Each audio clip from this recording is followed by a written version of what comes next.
got blamed for a scratch one time. I didn't do it, you know. How's it going, guys? My name is Jerry with Aesthetic Auto Detailing, and today we're going to talk about the headaches of detailing, owning your own business that other people don't tell you. So today, my truck didn't want to start. I did some major work on it a couple weeks ago, and it was clear signs that my battery was going bad.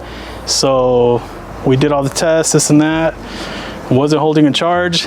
Took it to AutoZone. Hurried up, bought a battery, installed it. Truck turned on like nothing. Yeah. Now, you were late to this detail. Yeah, I was about like an hour and a half late. What's your best tip to communicate that to customers when you are running late?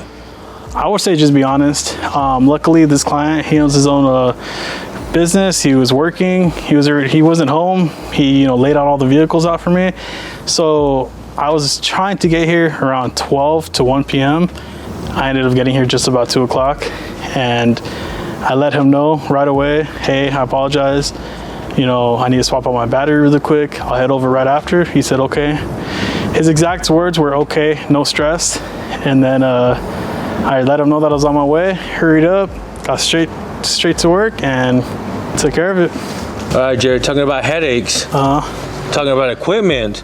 You ever having a piece of equipment just give up on you, give you headaches? Maybe when you started? Yeah, pressure washers, it happens every once in a while. You actually just had a homie hit you up because he was having issues with a pressure washer on his way to a detail. Yeah, my helper, he has his own business as well. He's in the beginning stages, and he just swapped over his setup to another vehicle, and he was having issues, and I kind of already had an idea because I've had to do it a couple times already. So he came over to my house. I took care of it within like 5 minutes, and his words, he said he was impressed because he was like, dude, you took care of it in like 5 minutes. And the best thing I could just say is probably just experience. I kind of already knew what to expect. So let's say somebody goes through something similar, their pressure washer, their generator, it's not working. They have to go to a detail. What's your best advice on how to handle that situation? So I would say for sure, most common things, make sure your water's on, make sure you squeeze the water hose between the tank and the pressure washer. Make sure you squeeze out the air.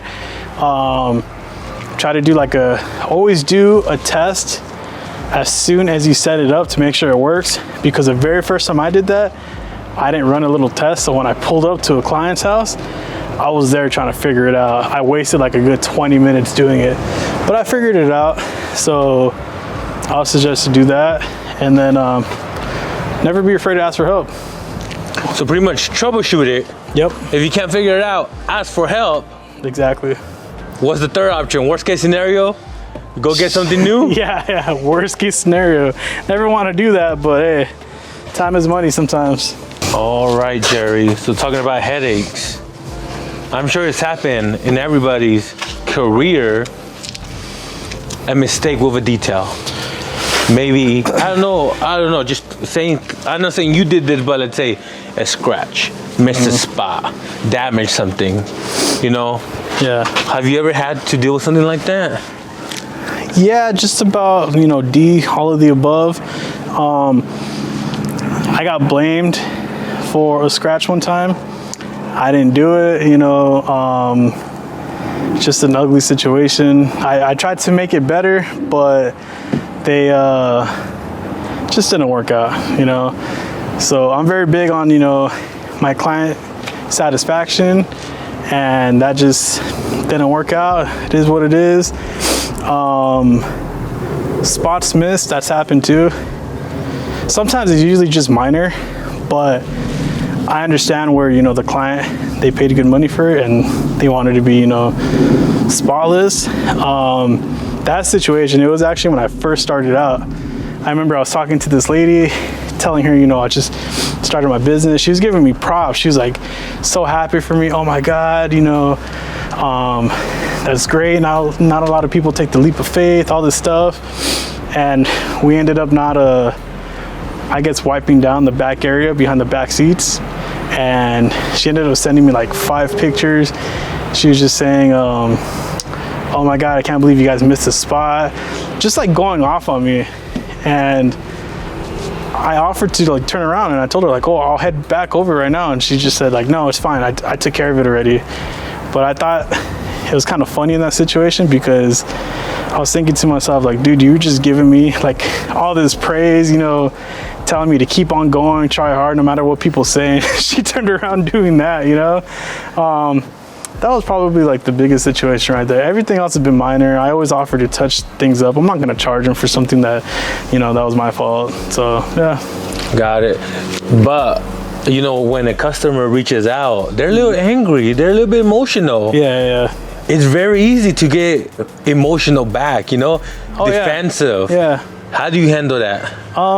So I always just try to think, you know, like I'm running a business. It's not personal. It's just, you know, like I said, they paid money for it. So I always offer like, hey, no problem, I'll take care of it for you. It's one thing where if we miss a spot, you know, okay, we'll go take care of it. But if they're trying to get free service out of it, then that's a totally different situation, you know. And a lot of people try to do that. Hey, but I'd like to know, has anybody tried to snake you for something for free? If they have, drop it down in the comments below. Well, you make a mistake, you make it right. Yeah. But what if you ever have a customer that's a bad customer? They're rude, they're picky. Oh yeah. They try to do this and that. Yeah. Where you at right now, do you kind of pick and choose?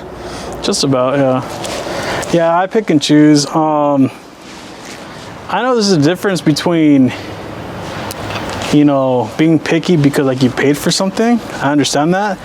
But there are just some people that just, you don't want to work with them. They'll never be happy. Yeah, they'll never be happy. They're always trying to squeeze in something else. Especially on the price, for example. I had this one lady where she called me. I literally spent like 45 minutes on the phone with her. She was looking at the website with me, and I told her exactly what the package was going to include, how much it was going to be. And I even told her, like, because I've had experience already with people trying to squeeze in more, just letting you know, it doesn't include this, doesn't include that, it's solely this. Yeah, of course, no problem. Same thing, I explained it when she dropped off the vehicle to me, because she lived in like an apartment or something. Towards the end, she tried squeezing something in again. And I told her, like, sorry, we both agreed on this. This is the price. You could tell she wasn't happy with it. How did it end? She ended up trying to get a service for like a family member. And I told her the price, and she said, no, that's too expensive. I got a service from you. Can't you do cheaper? And I said, no. And then she said, all right, then. Contacted me maybe a few weeks later. And I just kind of stood firm on my price, and she never contacted me again. So it's one of those things where like you kind of have to fire them as a client. Making sure you make money after investments, restocking, paying your employees if you got any. When you first started, was that a struggle? Was that a headache? Oh yeah, man. Getting enough products was a headache because, you know, you're scared to spend the money. You don't know if you're gonna get that back. Paying help was a headache because I wasn't charging enough. I was scared to raise my prices because I don't want to lose people. But you start to realize that taking all those necessary steps, you know, it's necessary. What was your big wake-up call to raise those prices? Honestly, I've known for a while that I needed to raise the prices. I just didn't know how to go about it. And once I started doing YouTube with you. All right, guys, so those are some detailing headaches that I'm sure we all go through. Let me know what your guys' biggest headache was in your business. Let me know down in the comments below. And don't forget, if you guys need a detail in the West Covina, San Gabriel Valley, Los Angeles area, Inland Empire, contact me. And don't forget to like, subscribe, and stay blessed.